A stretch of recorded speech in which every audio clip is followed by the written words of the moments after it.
Il faut, à chaque fois qu'on parle de droit international et des organismes internationaux, toujours les resituer historiquement. De la même façon que lorsque la Société des Nations donne un mandat britannique et introduit la déclaration Balfour dans le mandat britannique pour gérer la Palestine, eh bien, qui dirige la SDN? Les pays sont colonisés, tous les pays d'Afrique, d'Asie, d'Amérique latine sont, enfin d'Afrique et d'Asie, pardon, sont encore colonisés. Eh bien, en 1945, c'est la même chose. Qu'est-ce que c'est que l'ONU en 1945? Ça n'est pas l'ONU d'aujourd'hui. L'ONU en 1945, ce sont les grandes puissances, puisque les autres pays sont colonisés. Et donc, c'est cette ONU-là, regroupant essentiellement les grandes puissances, qui décide le plan de partage.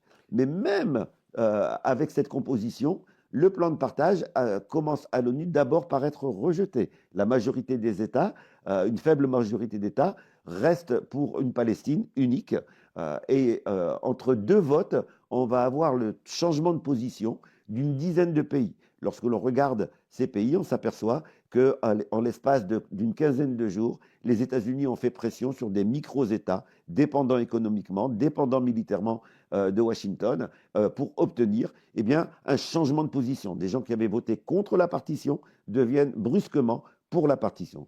Donc, d'une part, l'ONU n'est pas représentative à l'époque, et d'autre part, il y a eu en plus instrumentalisation et manœuvre des États-Unis. Et en 48, Israël va prendre beaucoup plus de territoire que ce qu'on lui avait donné. Et ça se passe comment?